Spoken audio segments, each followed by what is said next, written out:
The Carolina Panthers became the first franchise to fire a coach, letting go of Matt Rule back in October.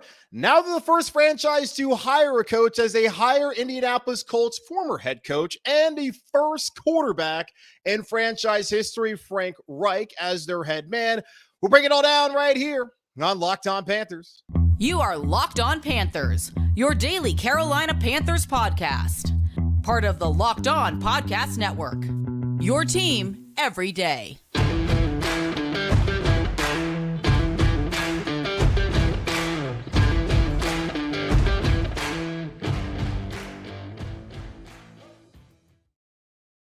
Welcome into another edition of the Locked On Panthers podcast, a part of the Locked On Podcast Network. I'm your host, as always, Julian Council, talking Carolina Panthers with you every Monday, Tuesday, Wednesday, Thursday, and Friday.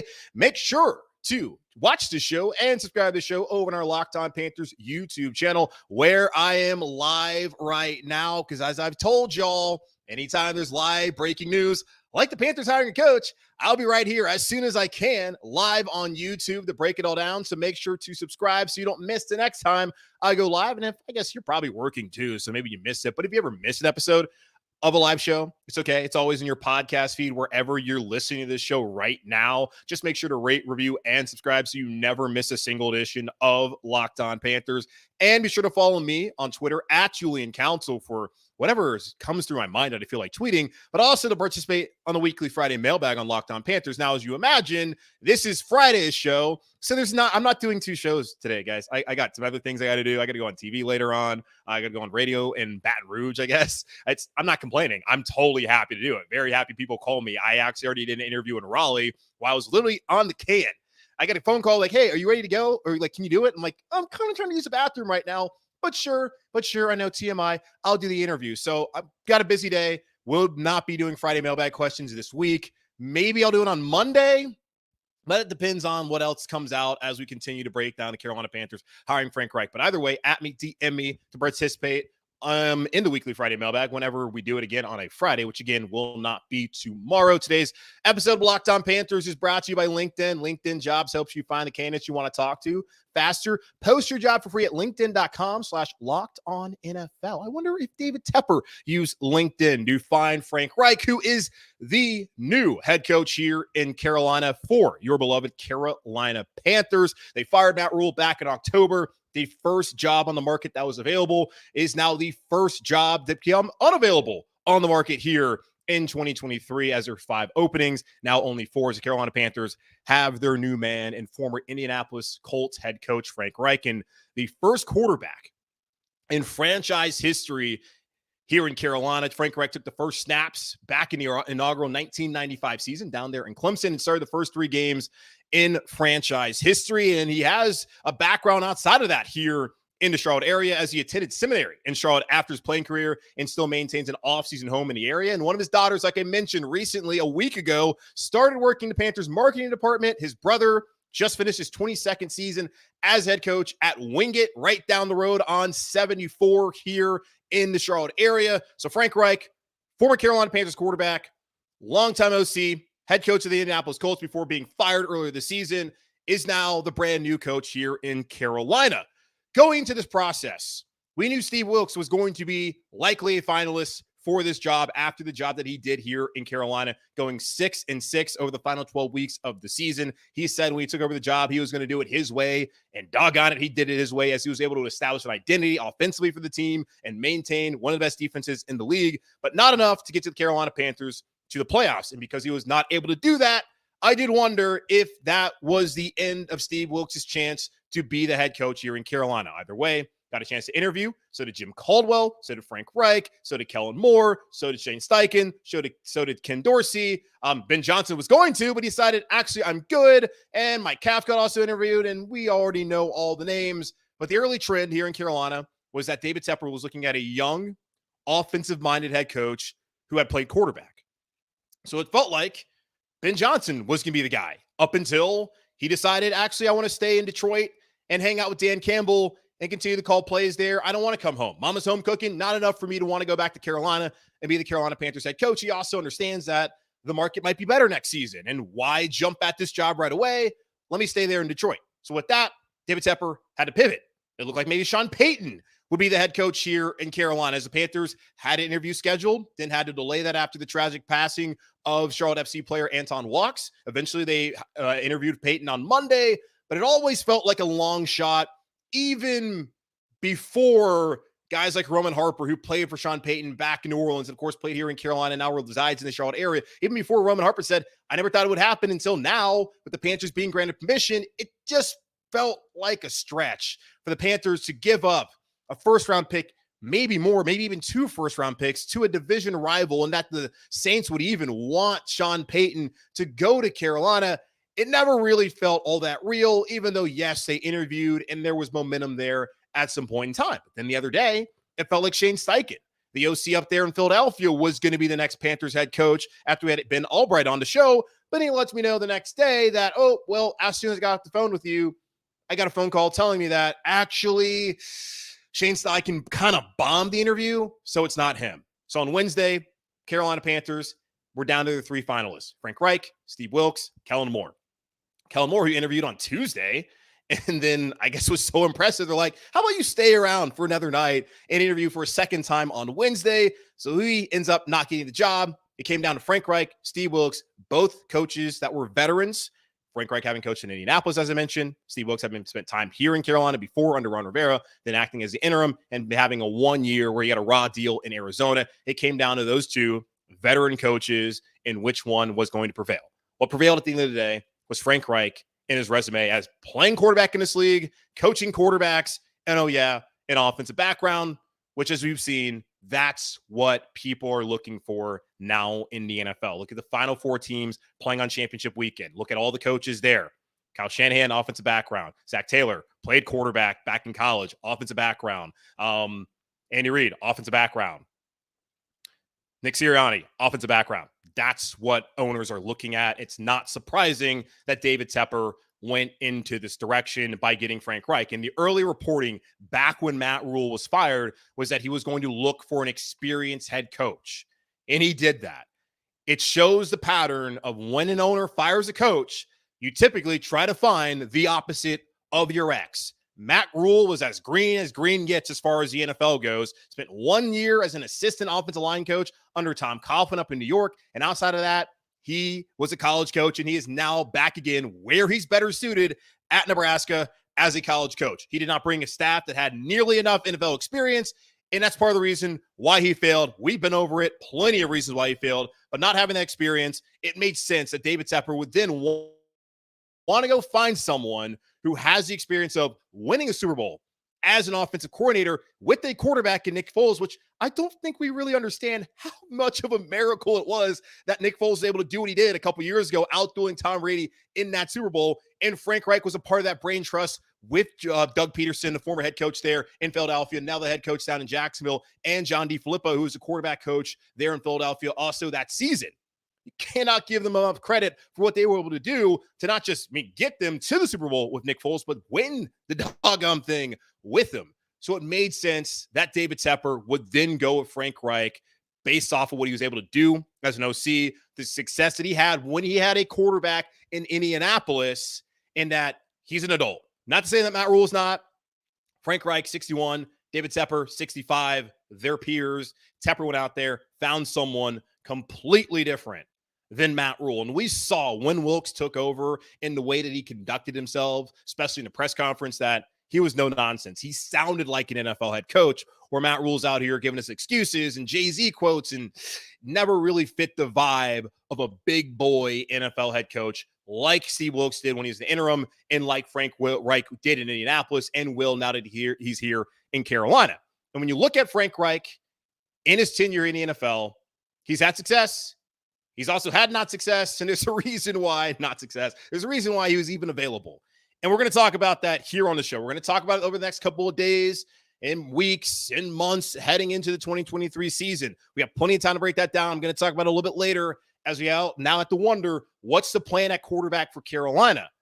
But also, what now happens to Steve Wilks? Does he stay on as a DC? What would you do if you're Steve Wilks? I see a lot of y'all already on Twitter lying about what you would do if you were in the same position Steve Wilks is in right now in Carolina. So we'll talk about that here in just a moment on Locked On Panthers. This episode of Locked On Panthers is brought to you by our friends over at LinkedIn Jobs. As a small business owner or hiring manager like David Tepper, you know that success in 2023 all depends on the team members you surround yourself with. That's why you have to check out LinkedIn Jobs. With LinkedIn Jobs, you can hire qualified candidates more efficiently by matching open roles with people who have the skills, values, and experiences to help you achieve your goals. That's what David Tepper is hoping here with Frank Reich. LinkedIn Jobs helps you quickly attract qualified candidates to your open jobs targeting tools. They go beyond the resume data by using insights from your job posts, company, and their 875 million member profiles to put your post in front of the most qualified candidates.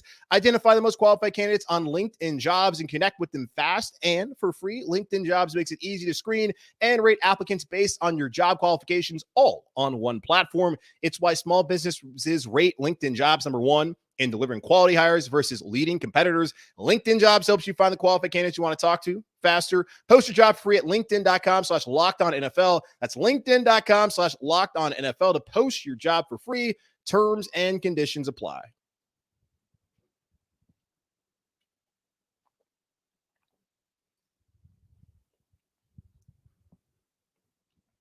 Let's be honest. David Tepper let Steve Wilks and everybody know what it was back when he fired Matt Rule, and he had that press conference where he wouldn't tell us why Matt Rule was fired, but he did say that, hey, Steve Wilks can be the next head coach here, at least the interim, and then we'll see.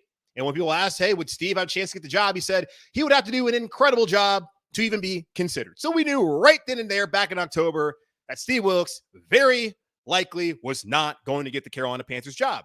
Now, what we did not expect, though, in what was a lost season there at 1-4 through 5 weeks and coming off of a drubbing against the 49ers and Baker Mayfield being injured and wondering, what the hell are you going to do at quarterback now that PJ Walker is up? And that first week in Los Angeles against the Rams, it didn't go great. But once they decided, hey, let's let PJ do some things, let's figure out what we do with this run game, this offensive line, then they kind of had success moving forward the rest of the season to the point where Steve Wilks went 6-6, 500 record here as a head coach. And we saw the players like Derek Brown, Shaq Thompson, really anyone that they asked, anyone they got a microphone and camera in front of, said how they wanted Steve Wilks to be the head coach here in Carolina, that he deserved, that he had earned the job. And I had said as well that Steve Wilks, based on what he did, absolutely has earned an opportunity in the NFL as a head coach, whether it's here in Carolina or elsewhere. As we've seen, no one else is interested in talking to Steve Wilks during this hiring cycle. Arizona was never an option. It looks like Jim Irsay up in the Colts wants to hire Jeff Saturday, even though he went like 1-7 as an interim. But hey, do your thing, man. If that's what you want to do, go ahead and do it. Also, Steve Wilks, would you really want to interview there? Houston, would you want to interview there?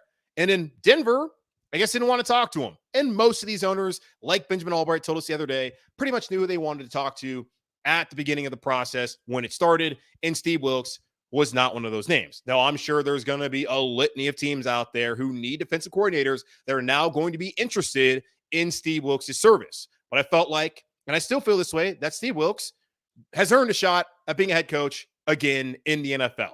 Unfortunately, that's not going to come here in Carolina, and I'm not surprised that this is the result. And I don't have a problem with Frank Reich being the hire, because he has been a head coach. He's had success before. He's had it as a coordinator as well. It would be different if it was Kellen Moore, or if it was like Shane Steichen or Ben Johnson, guys who don't have that much experience, have never coached before in high school or college or at the NFL as a head coach. It would be a little bit of a tougher pill to swallow, at least from my end. I'm sure Steve Wilks has to be gutted by this and is certainly disappointed. But I'll tell you one thing. I bet the man's not surprised, because he is suing the NFL for hiring practices and for the lack of minorities getting opportunities for these positions. And it begs the question, what does he have to do to get a job if turning around a team that was god awful at 1-4, fired their coach, trade away what was their number 2 wide receiver in Robbie Anderson, trade away their best player in Christian McCaffrey, who's now playing for the right to go to the Super Bowl on Sunday with the 49ers, got rid of all of them. Got rid of coaches who either left in their own accord to go to follow Matt Rule in Nebraska, or Steve Wilks said, you know what, I don't have time for you, go away. Who was able to get the best football out of Sam Darnold that we have seen in Darnold's 5 years in the NFL. What more does he have to do? I guess what he needed to do was go to the playoffs, win a game, and hell, might even win the damn Super Bowl to even have a chance to be the head coach here in Carolina. So it's unfortunate for Steve Wilks, but it's not surprising because we see it every year in the NFL when it comes to hiring coaches. And maybe if he coached on the offensive side of the ball, he would have got the job. Because to me, it seems like, yes, Reich has more head coaching experience in the NFL, and Reich comes from the offensive side of the ball. So that really feels like the differentiator between Wilks and Frank Reich is Reich's experience one today, in particular, the experience on the right side of the ball, which is the offensive side of the ball, at least when it comes to coaching hires here in the National Football League. So now what happens with Steve Wilks? Does he stay here in his hometown of Charlotte and work as a defensive coordinator for Frank Reich? I would have a hard time seeing that being the case, considering, and we have talked about this, all the players are behind Steve Wilks. I found it very difficult for a guy to come in here and be able to have full control of this locker room and full support if Steve Wilks is still on this coaching staff. And I've also said, if that guy cannot be able to maintain that with Steve Wilks on that coaching staff, maybe he's not the right guy. But maybe he is, but the culture of the locker room just is toxic in the way that you got players who want this guy to be the head coach, who are going to be upset about it, and maybe they never buy in to the new guy. So can Steve Wilks even be on this coaching staff? Would Frank Reich even want to sign up for that here in Carolina? Or does it make sense for Reich to just have control, hire whoever he wants, and for Steve Wilks to go on his merry own way and maybe head up somewhere where he'll be appreciated and might be able to put himself in a position next year to be in a coaching cycle and actually get interviews outside of just one place where he was working at here in Carolina? Like, I just don't see how it works. It can work, I'm sure. I don't see how it works. I don't want to talk in absolutes. I learned my lesson after the whole Cam Newton stuff when I said he ain't coming back to Charlotte and he came back. It was a fun 10 days, by the way, but not going to speak in absolutes. I just have a hard time seeing it. Now, I was watching NFL Network before coming on here as soon as the news broke, and Mike Garafolo was talking about how Steve Wilks apparently could be headed down to Atlanta. Him and Al Holcomb, who we know interviewed for the Atlanta Falcons open defensive coordinator job, the two of them could be headed down I-85 South to work with, forget the head coach down there, Arthur Smith and the Falcons, and to haunt the Carolina Panthers. And Wilks is going to have opportunities a lot of places. I know Vic Fangio is someone who's looking at an opportunity potentially down to Miami. That's one he's looking at. Maybe Wilks looks at Miami, the team of Mike McDaniel. If Jonathan Gannon gets a head coaching job in Houston, out there in Philadelphia, maybe Wilks goes to Philadelphia. He's going to have suitors. He does not have to settle by staying here in Carolina, a place obviously he's comfortable with because it's a hometown. He loves the players. But the best thing for the organization is probably for Steve Wilks to move on. And probably the best thing for Frank Reich is for him to be able to bring in the guys that he wants to be his defensive coordinator here and be on his defensive staff here in Carolina. So I have a hard time seeing Steve Wilks stay around. And I asked you this, like, what would you do if you were Steve Wilks? What would you do if you were up for your dream job where you took over the position in an interim basis, did better than anyone possibly would have expected, that you had experience in that role, and they didn't want to hire you? You're going to sit here and tell me that you would be totally fine? You're going to, all right, you're going to swallow your pride and take this job? Man, you're lying to yourself. Absolutely not. If this was me, I would be holding on to that grudge so damn tight that I would want to be in Atlanta. I would want to be in a division. I want to come back here and kick David Tepper's ass every chance I got. That's what I would be doing if I was Steve Wilks. I'm not saying that's what the man's going to do. We'll see what he's going to do. We'll see if he holds a grudge. But I know, speaking for me, Julian Council, I would be pissed off. And there's absolutely no way. So I laugh when I see people telling me like, oh, well, Steve Wilks should just stay on as defensive coordinator, speaking as if they in the same situation, if it was the job that they dreamed of having in their hometown, that they would be cool enough to do that. Come on now. Come on, people. I know it's easy. I guess I'm doing it too. I know it's easy to speak for somebody when you're not in a situation, but I just have a hard time believing that anyone who had that much emotional investment in a job like that would want to stay on and be somebody's assistant. Come on. So we'll see if it happens. I doubt it does, but we'll see. Maybe Steve Wilks is a better man than I am. He probably already is, but I don't know.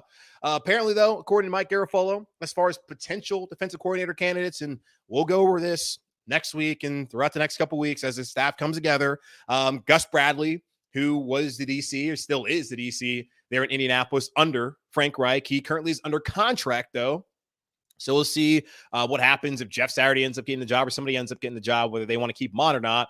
Could be very easy mutual parting of ways where Bradley's like, all right, I'm just going to leave. I'm going to get a new contract, so I'm not really concerned about it. Don't worry about it. Offset language, that whole kind of stuff. He could potentially be the next defensive coordinator here in Carolina. But again, under contract in Indy. So we'll see how that works out. But I have a hard time seeing Steve Wilks come back here, as I think it was Josina Anderson who said that Atlanta was monitoring the situation here in Carolina with Wilks.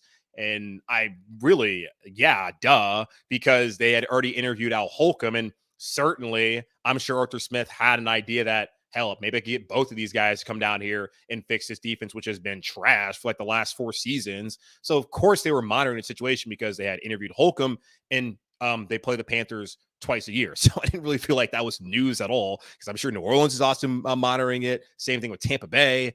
But Steve Wilks not going to be the head coach here in Carolina. And this might be the last time he ever coaches here at the Carolina Panthers after not getting this job, which I feel for him. But again, not very surprising at all. And what else does a man have to do? All right, so the Panthers have their head coach, which was the first box I had to check this offseason. I'll go over my offseason lists to-do list here probably next week, maybe. Not the head coaches in order. They got to get the staff together, got to get through free agency. But really, it was get a coach and then get a quarterback. So now that you have a head coach who's working quarterbacks, play the position, been an OC, been in the playoffs as a head coach, what's the plan at quarterback? We'll talk about that here in just a moment on Locked On Panthers. But before we do that, I've been telling y'all all week about our brand new betting partner here on Locked On, and I am so excited about them, and really everyone's so excited about them. FanDuel, they are the #1 sports book in America, and if you're new to FanDuel, that's even better. They have so many great features that make betting on sports fun and easy. New customers, join today to get started with $150 in free bets guaranteed when you place your first $5 bet. Just sign up at FanDuel.com/lockedon. FanDuel has all your favorite bets, from the money line to point spreads to player props. Plus, you can even combine your bets for a chance at a bigger payout with a same game parlay, all on an app that's safe, secure, and super easy to use. So football fans, Panther fans, don't miss out. Place your first $5 bet to get $150 in free bets, win or lose, at FanDuel.com/lockedon. Make every moment with FanDuel. Make every moment more with FanDuel, official sportsbook partner of the National Football League.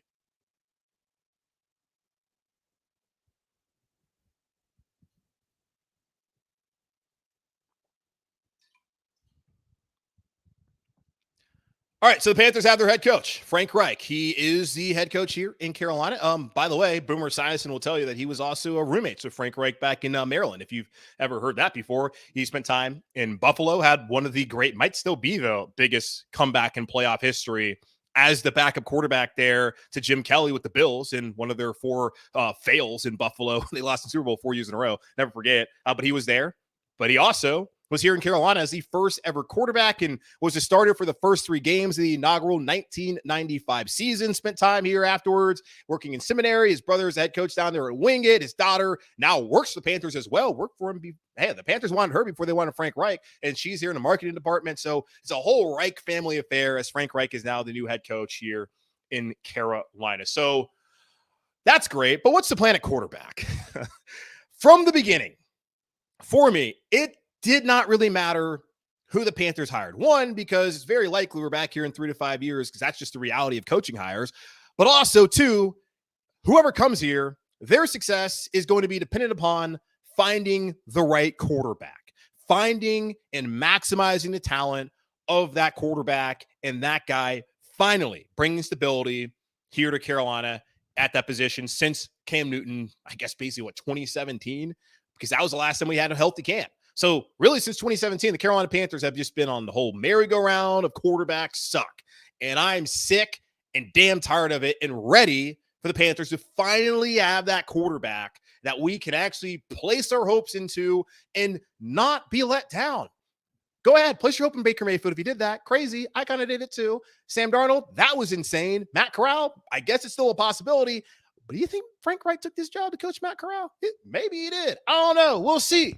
All I know is he better find a damn quarterback or he's going to be out there on the street again, not as a head coach. And who knows better than Frank Reich? Because David Tepper's watched the last couple of seasons, but Frank Reich got to Indianapolis, had a quarterback in Andrew Luck.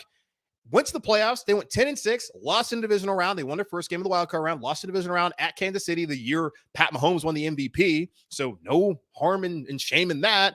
And after that, in 2019 in August, right before the season, Andy Luck's like, you know what? I'm good, man. I'm sick of going to rehab. I'm sick of surgery. I'm sick of feeling like crap. I'm tired of football. I don't want to play anymore. And Frank Reich and Jim Irsay have never recovered. Well, really, Jim Irsay hasn't recovered because that man has been spiraling since that August afternoon there in 2019, trying to find a next quarterback. They go 7-9 back in the 2019 season with Jacoby Brissett. But, you know, what you can expect out of Jacoby Brissett over 16-game season. Fine quarterback. Respect the guy, what he does when he's out there. He's just not a starter in this league, at least not one that you want for the entirety of the season. In 2020, they're bringing Phillip Rivers, who leaves San Diego, I guess Los Angeles, the Chargers, whatever. He comes to Indianapolis. They go 11-5, lose a close game on the road to Buffalo in Super Wild Card weekend. And then Phil Rivers says, I'm going to go back with my wife and 13 kids. I don't even know how many kids he has. 13 sounds right. And I'm going to go coach high school football down there in Alabama, Louisiana, some southern state. He's going to go do that, meaning the Colts have to find another quarterback. So, okay, let's try Carson Wentz because Philadelphia, they hate the dude. They wouldn't sell the dude a cheesesteak if he wanted one. Get the hell out of town, Wentz. They trade for him. The thought is, all right, Frank worked with Carson before. Maybe this can work out. It was okay until it wasn't, when Wentz basically soiled himself in the final 2 weeks of the season and the Colts missed out in the playoffs. Jim Irsay has the infamous video on the tarmac talking about, I need a new quarterback and yada, yada, yada. They send Wentz to the Badlands, also known as Washington, to go play for the Commanders and Dan Snyder. They bring in Matt Ryan, and that was a fiasco. He goes 3-5-1, gets it out the door, and the Colts are about to hire Jeff Saturday and probably still suck. So we'll see what happens in Indianapolis. So when things were solid at quarterback with Luck in 18 and Rivers in 2020, Frank Reich won. And this is the same thing that Herm Edwards used to say. Look at the years I went to the playoffs. When I had a quarterback, went to the playoffs. When I didn't have a quarterback, we lost. It can be that simple. Now, there's plenty of nuances to it, of course.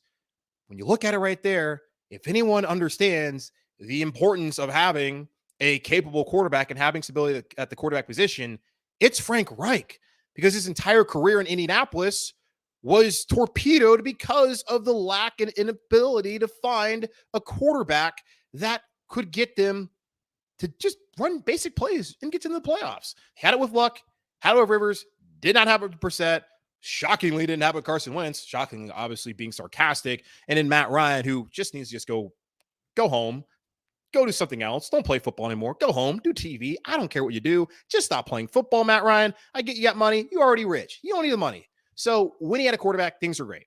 So what's the plan now?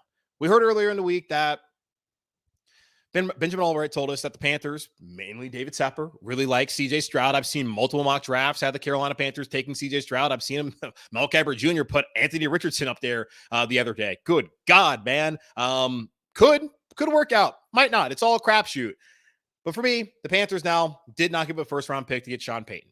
And I did not see how they could have Sean Payton and get a first-round pick at quarterback this year in a 2023 draft.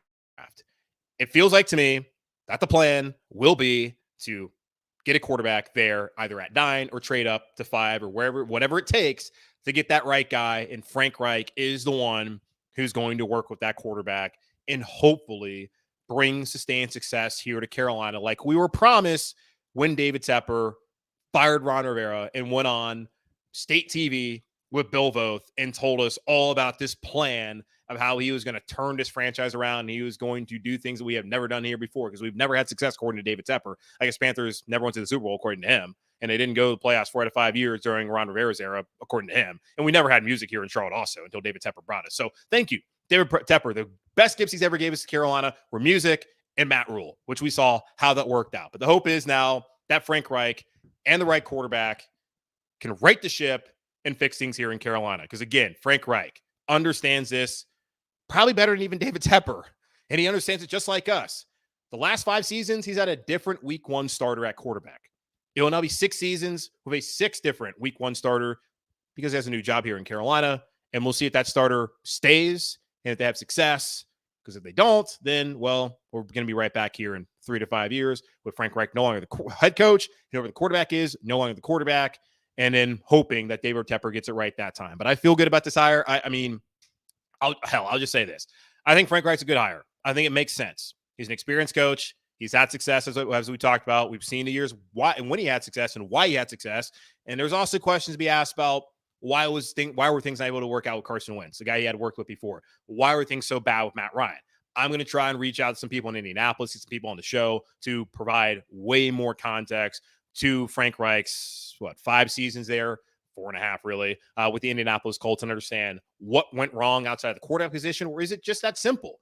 Was it him that wanted Carson Wentz? Or was it Chris Ballard? Was it him who wanted Matt Ryan? Or was it Chris Ballard, who's the general manager up in Indianapolis? Was it Jim Irsay? Is that who's the reason the Colts are in this situation? We'll find out. We'll talk to people about it next couple of days, in weeks. But I feel like good hire. I have no idea if it's going to work out. I hope it works out for your sanity, my sanity. It's just football anyway. Like, it's not that big of a deal, but I would like for them to win because it makes it a lot more fun to sit here and talk to y'all every single freaking day about the Carolina Panthers. I would rather talk about a good team. Now, most importantly, I need to be entertaining, but I would rather talk about a good team than a bad team. And Frank Reich, I don't hate it. So we'll see if it works out. Feel bad for Steve, but hell, we knew what it was from the very beginning. All right, that's going to wrap up this edition of the Locked On Panthers podcast, again, hosted by yours truly, Julian Council. We're a part of the Locked On Podcast Network. Be sure to watch the show, subscribe to the show over on our Locked On Panthers YouTube channel, where I think we've had I saw at one point we had 190 people at one time watching this. So thanks everybody who watched the live stream, and be sure to check out the podcast wherever you listen to this podcast, and all your favorite podcasts, or I guess podcasts that you hate listen to, which this could be one of those. Either way you listen, that's all I really need. Just be sure to rate, review, subscribe so you never miss a single edition. And be sure to follow me on Twitter at Julian Council, where typically on Fridays answer your weekly Friday mailbag questions. I'm not doing that tomorrow. I've got a very busy day. Check me out on NBC Charlotte later on tonight. I was going to be on with Nick Carboni. And if you somehow listen, I live in Baton Rouge, I'll be on 104.5 ESPN Baton Rouge with my buddy Matt Moscona here at 5 o'clock Eastern. Or 4 Central. So I guess check that out if you want to. But I have plenty of stuff coming for you all for the rest of the couple of next weeks and whatever, as we talk about Frank Reich, see his staff come together, and then try to think about what should happen with free agency and the draft and all that. As I told y'all, should be a fun offseason. It's just getting started, as Frank Reich is now the head coach here in Carolina. So that's it. Be safe, be happy, be whole. As always, keep pounding. And I'll talk to y'all on Monday.